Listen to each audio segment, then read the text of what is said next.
Right now, charges expected against the man accused of fatally shooting a Milwaukee police officer. How the officer's life was celebrated. Plus, the big beautiful bill heads to Senate vote, why its fate seems uncertain. And how your furry friend could be the face of an awareness campaign. Good morning, everyone, and welcome to News 3 Now this morning on your Monday, and it's feeling like it. It sure is. Yes. It's one of those, like sometimes I'll start the week and I'm like, okay, feeling good, feeling great. But today it's just like hitting me like a sack of bricks. I'm like, oh my goodness. It's been a good weekend. Yeah, it was chill, but yeah, pretty good overall. Good deal. Yeah, we've been ribbing Savannah this morning because she was hanging out late at the Morgan Wallen concert last night. I did leave an hour early, though. Just an hour Halfway early. through his, because we got storm delayed, so. She can be dangerous. Yeah. Is all that nice? That's a Morgan Wallen reference? Yeah. Your favorite one. Yeah. I didn't hear him perform that, though. We're waking up to some fog. That's the big story this morning. Could put a damper on some morning plans if you have to get out and travel early. Allow a little bit of extra time. There are a lot of places waking up to 0 miles right now. That includes Platteville, Mineral Point, Viroqua, and Black River Falls. We're at 5 miles, though, in Madison.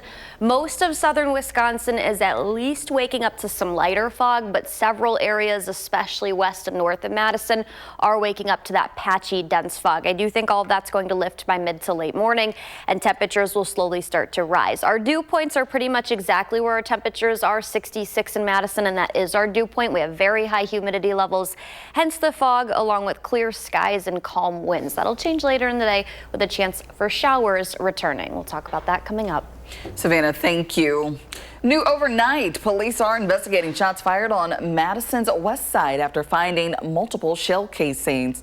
Police say the call came in around 10:15 last night for gunshots near apartments on Kessel Court, south of the Beltline near Vitence Golfland. They found an occupied apartment that had been hit. Police are not reporting any injuries or arrest. But of course, once we learn more information, we will send updates on air, on our website, and through our Channel 3000 News app. With the app, you'll receive breaking news push alerts as soon as they happen. It's free to download. Just search Channel 3000 in your phone's app store. Now to other news this morning, the Milwaukee Attorney's Office is set to file charges against the man accused of shooting 2 Milwaukee police officers, which resulted in the death of Officer Kendall Corder. Yesterday, the city honored Officer Corder in his life and service. It included a procession out of the hospital and the Hone Bridge lit up in blue. Corder died from his injuries after being shot late Thursday night. Police arrested the suspect, 22-year-old Tremaine Jones, Friday morning. Officer Corder really enjoyed being a Milwaukee police officer. He enjoyed being on the force. He enjoyed serving this city. And he passed away. He died doing what he loved to do, protecting and serving the people of Milwaukee. The second officer shot was released from the hospital on Saturday. He suffered non-life-threatening injuries, including gunshots to his foot and back.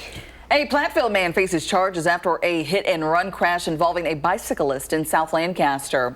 The Grant County Sheriff's Office says the driver of an SUV struck a bicyclist on County Highway A and left the scene over the weekend.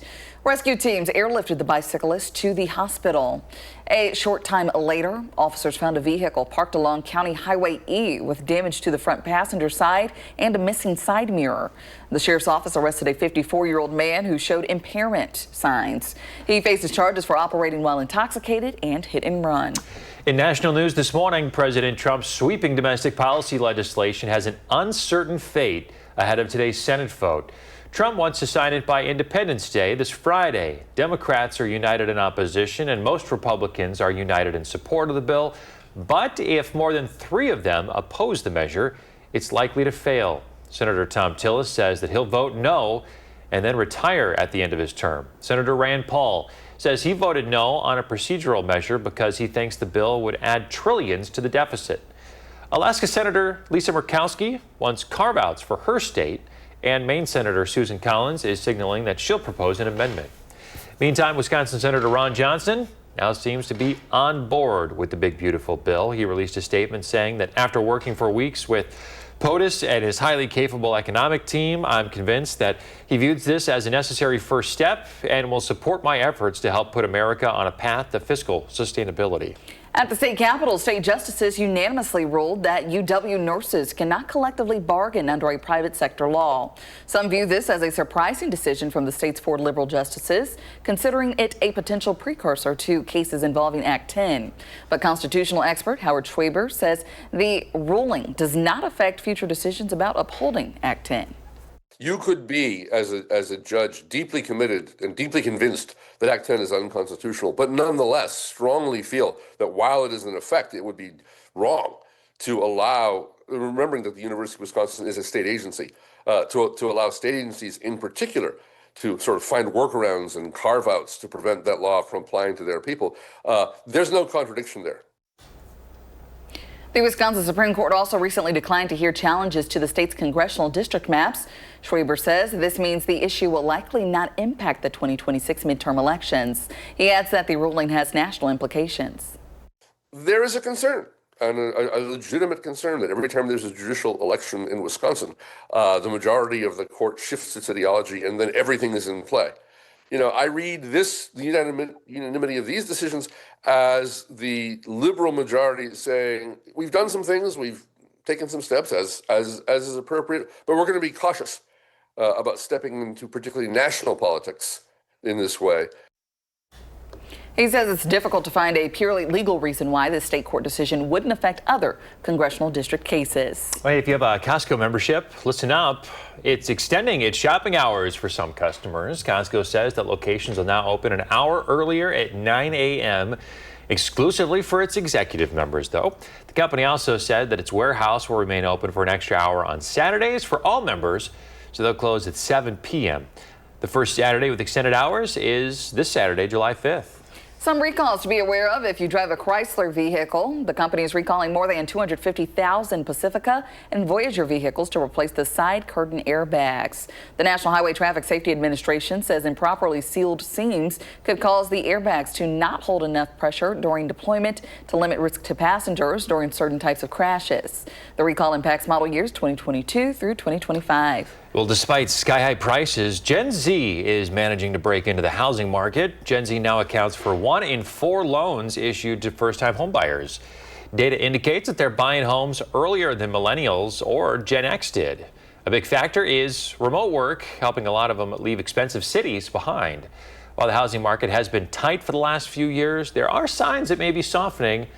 A recent Redfin analysis showed that homes are selling. The home sellers now vastly outnumber buyers. And in health news, we're learning more about how COVID damages cognitive function in the brain. A study published by JAMA found older people who were hospitalized for severe COVID saw their cognitive function decline faster than normal. But people who were infected by COVID, had less severe cases, and were never hospitalized did not see an impact on their cognitive health. Oh, with over 60 miles of bike paths, Madison is a hotspot for cyclists and all those alike. Officials want to remind you, though, to follow the rules when you're on the paths. You want to make sure you're staying right, except when passing. Make sure you're slowing down and you're yielding to slow traffic. Give a clear and audible warning when you're passing someone. Officials say that sharing paths responsibly keeps everyone safe and on the move. Wisconsin-based We Energies is on the hunt for its next ambassador. Yeah, one lucky pet is going to become the face of their new digging awareness campaign. Now through July 10th, customers can submit photos of their pups digging or even lounging in their favorite digging spots. The winner will help promote the message, "Doggone it, call 811 before you dig."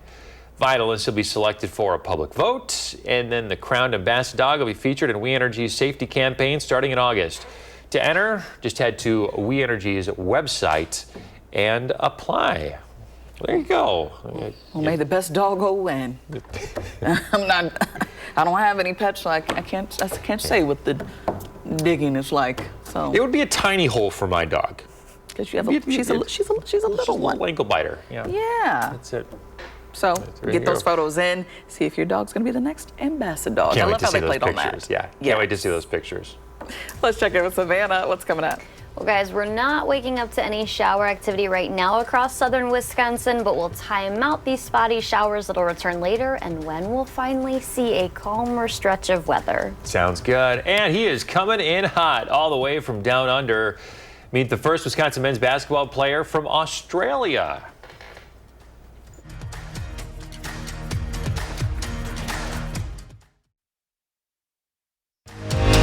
You're watching News 3 Now this morning. Moving forward.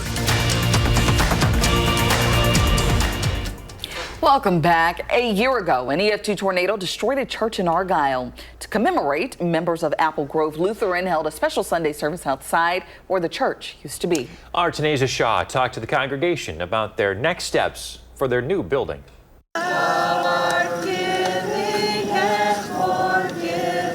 Sunday service at Apple Grove Lutheran Church is a long-standing tradition for the Yawn family. My grandma was baptized here in 1938.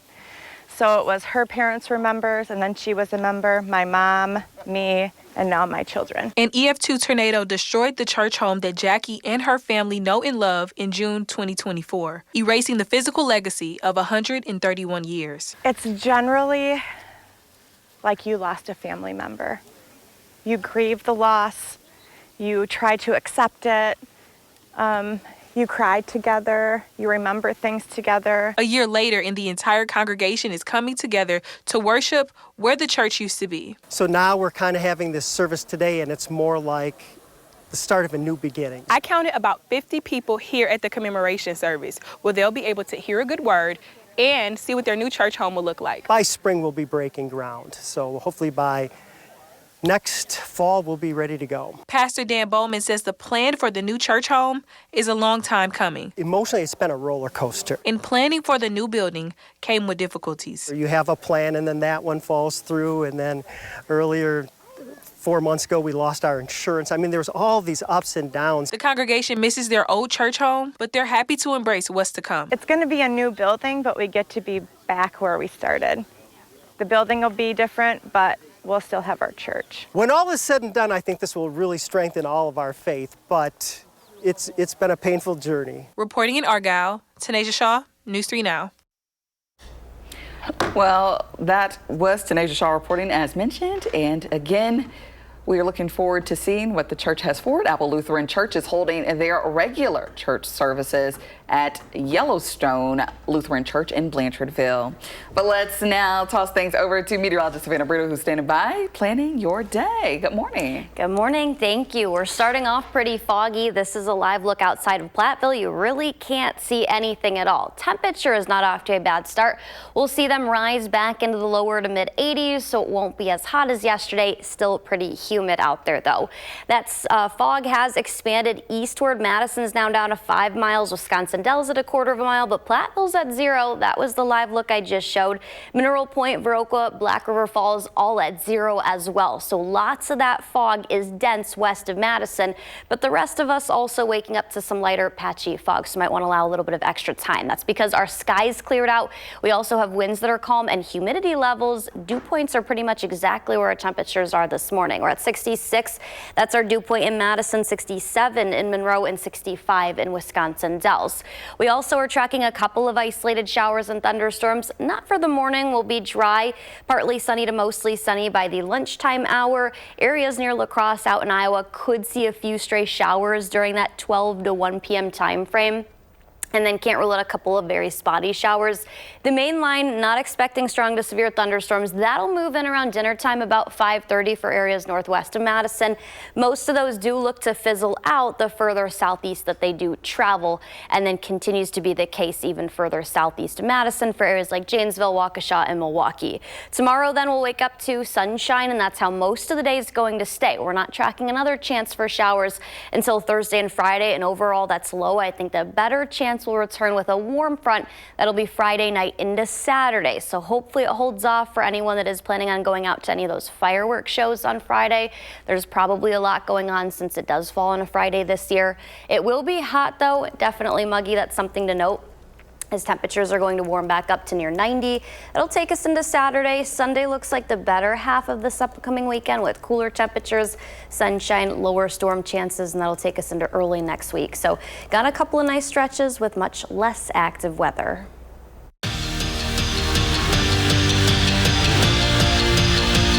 Austin Rapp tells me that only his mom calls him Austin. Everyone else simply calls him Ozzy. Upon transferring to Wisconsin men's basketball, Rapp became the first ever Aussie or Australian-born Badger basketball player for the men's side ever, and is poised to make a big impact right away.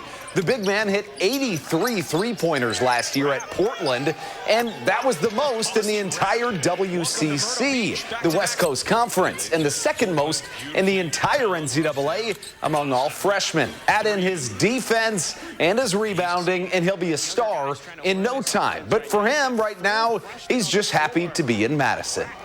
I'm a big college basketball guy, so I watch a lot of college basketball. So Fred Kaminsky, Nigel Hayes, those guys I've been watching. I used to watch them in those March Madness runs they used to go on. So I think Wisconsin is a spot where a lot of kids want to be, and so I'm grateful to be here. With his ability to be able to shoot and the size he's got, it'll be huge in the offense that we have going on right now, where we're scoring as many points as we can. So for him to have both the ability to put on the floor, shoot it, and get inside with his big body, it'll be huge for our team. With the NBA draft over, let's look ahead to 2026. In ESPN's first 2026 NBA mock draft, they have Nolan Winter being selected in the second round.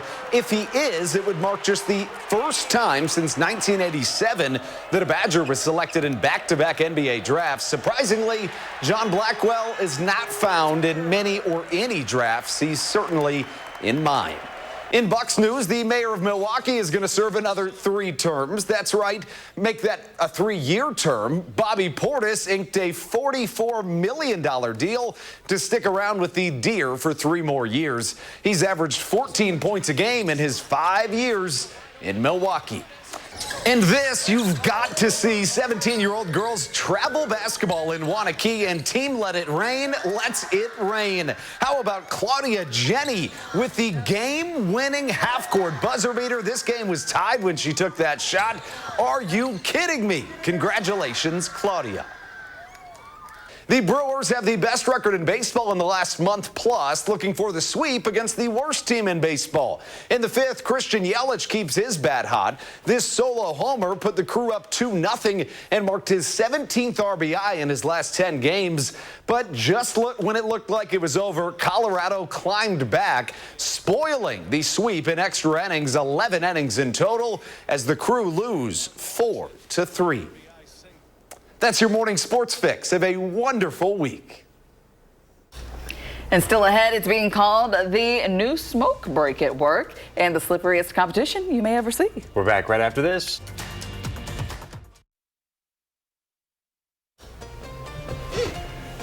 Welcome back. This morning's photo is from Alex. This was taken in Merrimack. How artsy is this? Yeah,Alex sent this to the weather email. Little shelf cloud coming in with the cold front. Shelfie, you call it a shelfie. Yeah, shelfie. Love those. All right, Such cool. a good picture. Thanks, Alex.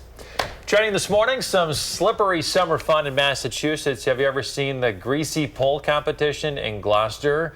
Well, here it is. The goal is to cross the length of a 45-foot-long telephone pole and grab a flag at the end. However, the pole, as you might be able to see, it's slathered in all sorts of slippery stuff. Grease, banana peels, eggs, even fish guts. Yuck. It's part of the annual St. Peter's Fiesta, celebrating the town's fishing history and faith. The Greasy Pole Contest is a decades-old tradition going back to 1931. Check this out. I think the next guy here, he's going. He's going. And Oh, wow. He's got it. He's got it. And everyone rushes. Oh my gosh, he did it. They hoist him up on their shoulders. Yeah. Do a little victory lap. That was pretty cool. Very cool. Yeah, I bet there has to be waivers involved in this. Yeah, nothing looks easy. You bust easy your about back this. up on the pole. Oh, and, yeah. Yep, boom. There you Guys, go. hold on. Ouch. Oh, that looks painful. Yeah. Well, have you ever heard of the term fridge cigarette?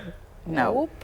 Our producer came up with a good one, too. It's called a Coke smoke. I like that. It's a new way of talking about having a Diet Coke when you're on a work break, like a traditional smoke break, but with soda. The term fridge cigarette's now grown in popularity, especially on social media. One of the first posts to use the term on TikTok in early June now has nearly 4 million views.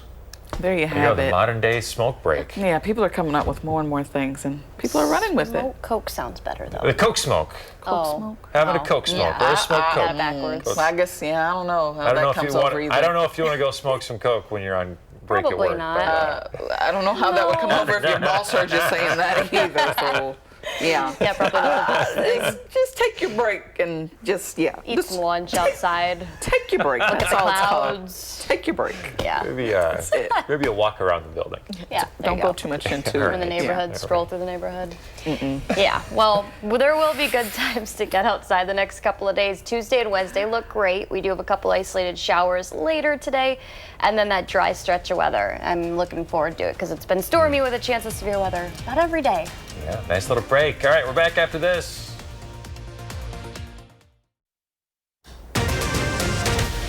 This morning, tragedy in Ohio. The latest on what police are calling an ambush. Plus, the deadline to finalize the state budget looms where negotiations stand. And a new museum in Madison. We'll give you a sneak peek into what you can expect.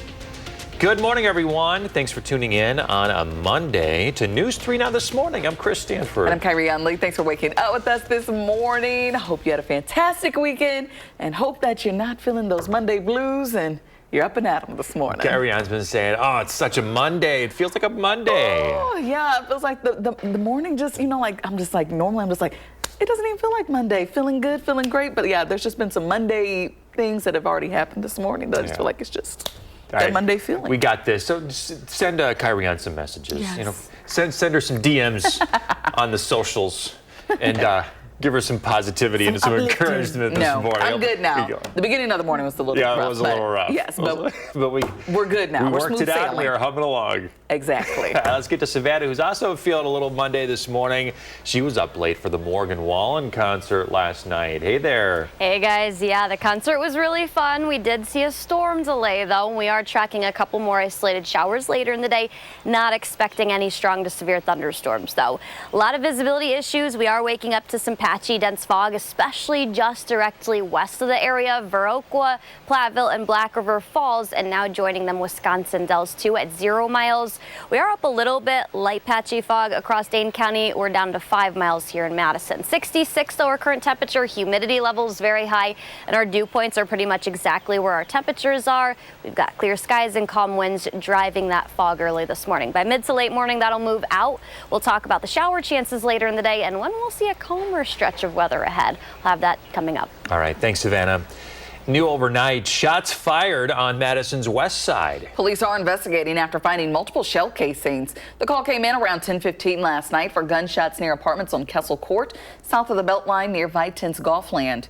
They found an occupied apartment that had been hit. Police are not reporting any injuries or arrest. Once we learn more, we'll share updates on air at channel3000.com and the Channel 3000 News app. With the app, you'll receive breaking news push alerts. It's free to download. Just search Channel 3000 wherever you get your apps. Well, this morning, one Idaho firefighter is fighting for his life, and 2 are dead after what police are calling a total ambush. Authorities say the suspect set a fire on purpose and then opened fire on first responders. It happened in Coeur d'Alene, Idaho yesterday afternoon. The sheriff says law enforcement exchanged fire with the suspect. The standoff ended later when police found the dead body of the suspected gunman with a firearm nearby. The sheriff says the suspect's body, along with a number of guns, were pulled from the mountain as the wildfire rapidly approached the scene. This was a total ambush. These firefighters did not have a chance. We believe that is the only shooter that was on that mountain at that time. So there is no threat to the community at this time. The sheriff says they do not know whether the suspect shot himself or was killed in the exchange of gunfire. Investigators are expected to go back to collect more evidence. In continuing coverage near Wisconsin Dells, authorities have recovered the body of a missing boater from Chicago. Francesco Di Filippo went missing in April near Newport Beach in the Wisconsin River after the boat he was on capsized. Also on the boat, his grandfather, 75-year-old Louis Di Filippo. Rescue crews recovered his body on April 4th. Wisconsin Dells police noted that while the outcome is tragic, they hope the recovery brings a measure of closure. To other news this morning at the state capitol, the deadline to pass the state budget is tomorrow. While the state will not shut down if the budget passes late, lawmakers are pushing to finalize it before the holiday. On Friday, budget discussions ran late into the night. Lawmakers failed to reach agreements on budgets for the university system, Department of Transportation, Health Services, and Children and Families. However, they agreed to funding for tourism and the agency overseeing state elections. For insight on why agreements were delayed, political reporter Will Keneally spoke with political analyst Brandon Scholes. They're in deep negotiations. They're trying to find a way to, either match up what the Democrats want, what Republicans want. So as much as everybody wanted them to come to the table on Friday, the priority was trying to see where they could find common ground. Once the Joint Finance Committee reaches an agreement, the budget will be rewritten for the Senate and Assembly to review. Looking ahead, one big question that is looming over all of this is, will Governor Evers run for re-election? There is a new Marquette Law School poll out that shows 42% of Wisconsinites would like him to run again, compared to 55% who say they would not. Meanwhile, his approval ratings are basically split. 48% approve of the job the governor is doing, 46% disapprove. We spoke with poll director Charles Franklin, who says the numbers will likely, though, not influence the governor's decision. It's important to point out that we asked exactly the same question about Scott Walker in January of 2016. And at that point, 61% didn't want Walker to run again. And so Evers is in a little better shape than where Walker was. And of course, Walker went on to run and to lose to Evers narrowly. So I don't expect that this is the key to any decision the governor's going to make. The poll also showed 83% of Democrats say they want the governor to run again, while 15% do not. President Donald Trump says there is a buyer for TikTok, but he has not revealed who it is. Trump told Fox News that he plans to disclose the buyer in about 2 weeks. He described the buyers as a group of very wealthy people.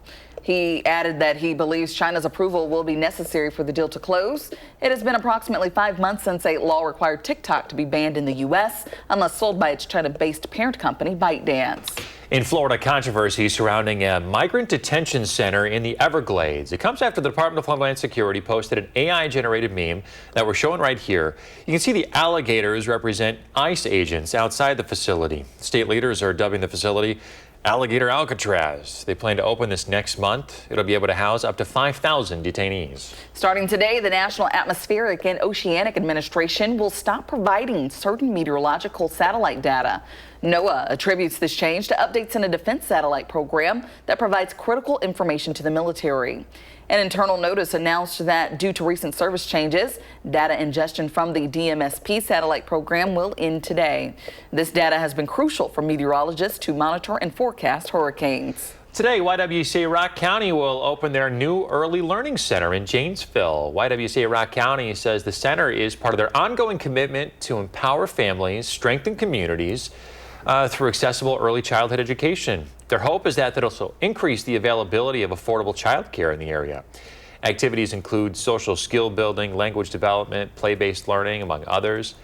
The rate, $200 a week for the first year. Enrollment's open right now, but space is limited, so if you're interested, 608-752-5445, or you can visit the website on your screen. The Madison Museum of Art and Technology is now open. The tech-driven museum focuses on digital art, blending creativity with code. It officially opened its doors yesterday, featuring works from about 50 artists around the world. A lot of the art is made from code. It's generative art, which means that the artist writes code and then the code makes the art. And it's not AI art, so this is just lines of code. For more information about the Art Museum, just head to madmat.org. How cool is that? Very cool. It's fascinating. Yes, and this also takes lots of skill. It is an art because coding, totally over my head, but same here. Lots of hard work here that goes into this. Very cool. Let's go check that out. Inspiring for kiddos, I'm sure, to go there and see what you can do with code and see what you can turn it into. A new concept. We love to see it. Well, let's check in with Savannah. What's coming up? Well, we do have an isolated chance for showers and storms later today. We'll also give a sneak peek at the 4th of July forecast as well. Also ahead, layoffs, cancellations, and cuts at Wisconsin Public Radio. We talk with one of the hosts whose program got the axe.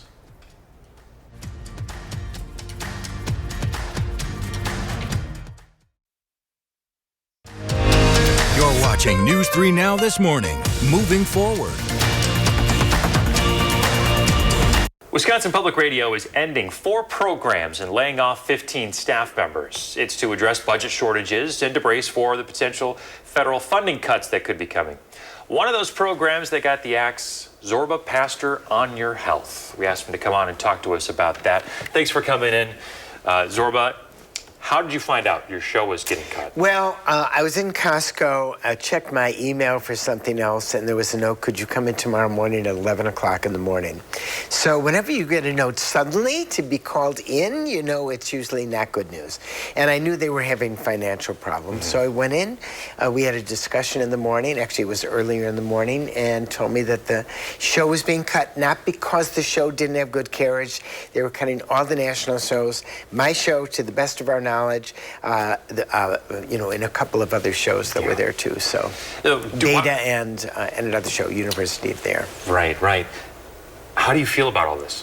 Well, I mean, it's bittersweet. You've been on the air for 35 years? 35 years is a long time. Come on, this show had legs. I mean, it's great. 35 years. Long legs. Lots of people. I mean, at times we were in New York City, Los Angeles, San Francisco, a bunch of states in Washington. It was wonderful. I love doing this. And on the other hand, it's public radio. It has to pull in the reins, having financial issues.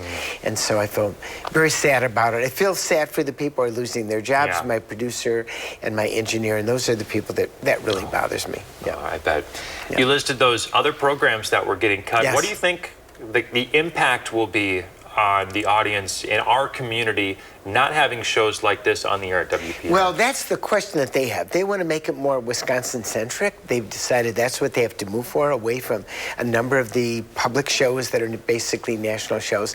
So they want to do all of their local production in Wisconsin. So the goal is to make it more Wisconsin-oriented, because public radio is really a Wisconsin gem. Yeah, but a lot of your listeners were from Wisconsin. A lot of the calls you got were from people They're from in our Wisconsin. community. You can't believe how many emails I got, a whole bunch of things. And everyone has said do a podcast. And actually, I will be doing a podcast, no doubt about it. I've started on it. I don't know quite what the name is, but I've already started the thing going. And I'll have one in September when the show ends. I will have a podcast. Let us know when you do, okay? I will do that. All right. Zorba, thanks so much for being on Great this morning. to be here. Thanks. Savannah, plan my day. So cute. Thanks to Edison for sending that in. We're tracking some sunshine, but some patchy fog this morning to start your day off. Calm winds, and we are going to see a little bit of sunshine at least the first half of the day. That's ahead of storm chances later. I don't think we're looking at anything strong to severe, and that was a different story the last several days with those storm chances. The fog this morning, Platteville, Viroqua, Black River Falls, all down to 0 miles. That's where the most dense of fog is this morning. Boscobel, Mineral Point, Wisconsin Dells, all down to just 1/4 mile.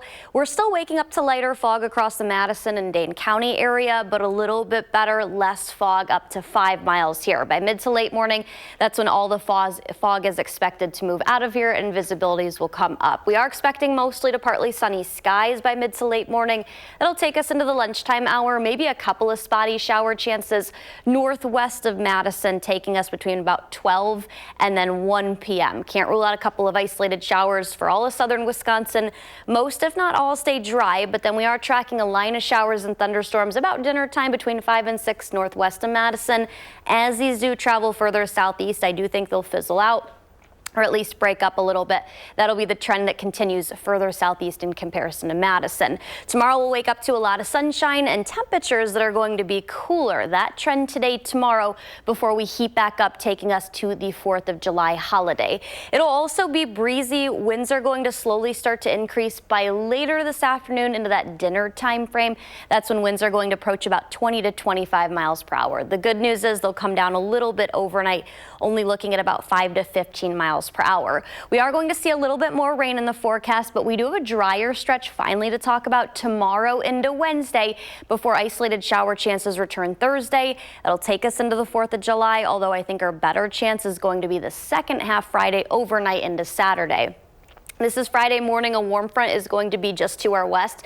That'll inch closer to us. I do think we'll have plenty of dry time on the 4th of July, but as we near that Friday evening, overnight, and early Saturday morning time frame, the low is going to track closer to us, and then that'll increase our shower chances, leaving them around for Saturday, around behind that low, clearing us up for Sunday, though. So there will be shower chances for the 4th of July and Saturday, although right now it doesn't look like a washout. And then for Sunday, Monday, into early next week, we're back down into the mid to even lower 80s. So luckily a couple of stretches where we have drier weather, and there's not a storm chance every single day, which is good news. Yes, finally seeing a break in that, and the temperatures going down just a little bit for us. Exactly. A little bit. 80s will feel nice. Yes, compared to those high 90s. Yeah. Dry on the 4th of July, though. I think we'll see some isolated showers, but maybe some dry time during that. Okay, so it won't ruin plans completely. No, we'll definitely not have a washout Friday, so that's some good news. Looking good. Savannah, thank you. Well, let's switch gears here now to some health news this morning. Summer is here, but what does that mean for our health? SSM Health physician Dr. Rupa Shah shares that during the warmer months, our bodies need different supplements. That's due to changes in hydration, activity levels, and sun exposure. She says for hydration, Gatorade and Pedialyte are great options. For your skin, along with sunscreen, she recommends a vitamin C topical and collagen supplements. For boosting energy, Dr. Shah recommends a few different things. So energy kind of year-round, but especially in the summer, a lot of people turn to the B complex vitamins, B6, B12 is always a good one that comes to mind because it can really boost your energy, your metabolism a little bit. Some people turn to adaptogens, things like ashwagandha people use. And I think even creatine is being used now for like muscle support, especially in women and men as we age. But, you know, honestly, for energy, the best things you really can't get away from are just getting outside, exercising in the sunshine, getting that dose of vitamin D, eating healthy. Those are really nature's best supplements, I think.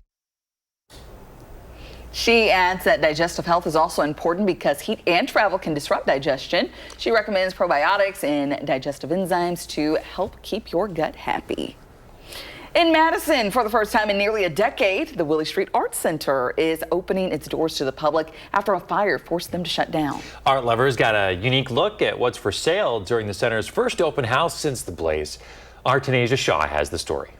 Home is where the heart is. For Sharon Kilfoy, home is also where the art lives. I think of the Williamson Street Art Center more as a hub of art activity. This hub is where she lives, creates art, and where she connects with the community. You mean you're just going to let anybody into your house? And there's a guy sitting on the back porch right now who was here last night. He came back today. He came back, I think, because this place makes him feel comfortable. Nearly 10 years ago, a fire damaged parts of her home. So I've learned a lot about what not to do if you want to keep your house fire safe. On Friday and Saturday, Kilfoy hosted an art gallery for the first time since the fire. People that attended were able to purchase her art from the gallery. It shows me the importance of that interaction with other people. Even if people didn't walk away with a piece, connecting over art fulfills the purpose of Willie Street Art Center. So just getting those responses, people liking the work has made me feel happy.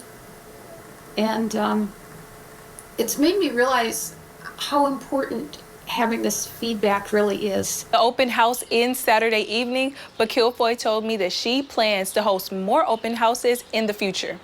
Reporting in Madison, Tanasia Shaw, News 3 Now. Very cool, and glad to see that they're getting right back up on their feet. Yeah, I mean, it took them a while, but inviting them back in, I mean, that's such a rich, vibrant part of, you know, the Willie Street neighborhood, and it's just so good to see her open her doors and invite everybody in. Yes, so looking forward to that next one so people can get another look at what she has.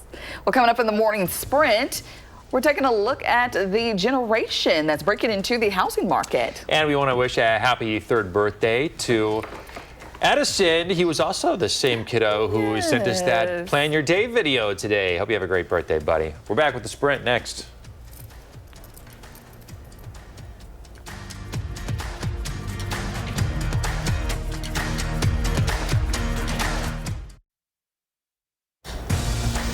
Time for the morning sprint. This morning, Madison police are investigating after finding multiple shell casings on Kessel Court near Vitens, Golfland. Officers responded to reports of gunfire just after 10:15 last night. They discovered an occupied apartment had been hit by bullets. Police say there are no injuries and no arrest, and the investigation is ongoing. 2 firefighters are dead. One is facing life-threatening injuries in what police are calling a total ambush. It began as firefighters responded to a brush fire yesterday afternoon in Idaho in a popular camping spot when a gunman started shooting. The local sheriff's department has found the body of a man with a firearm nearby. Police say the coast is now clear. The Milwaukee District Attorney's Office is set to file charges against Tremaine Jones, the man accused of shooting 2 Milwaukee police officers, which resulted in the death of Officer Kendall Corder. Yesterday, the city honored Officer Corder with a procession from the hospital and illuminated the Hone Bridge in blue. Corder died from his injuries after being shot late Thursday. The second officer shot has been released from the hospital as of Saturday. In the Wisconsin Dells, the body of a missing boater, Francesco DiFilippo, has been recovered. It comes more than 2 months after he vanished. Rescue teams located him near Newport Beach on the Wisconsin River. DiFilippo went missing April 3rd after the boat he was on capsized. Rescue crews found his grandfather, 75-year-old Louis DiFilippo, April 4th. Gen Z is managing to break into the housing market despite sky-high prices. They account for 1 in 4 home loans issued and are buying homes earlier than millennials and Gen X. Remote work is helping many leave expensive cities behind. While the housing market has been tight for the last few years, there have been signs it may be softening. Well, temperatures will make it in the lower to mid 80s. We do have a chance for isolated showers and thunderstorms, and nothing will be strong to severe. And then a dry stretch, nice weather Tuesday and Wednesday. That's before we heat back up for the 4th of July, 90 with a chance for isolated showers. Ooh. All right, gonna be a hot one, but we'll take it. Yeah, well. All right, Savannah, thank you. Our next newscast is coming up at noon. CBS Mornings is next. And you can always find us streaming 24/7 on Channel 3000+. Have a good Monday.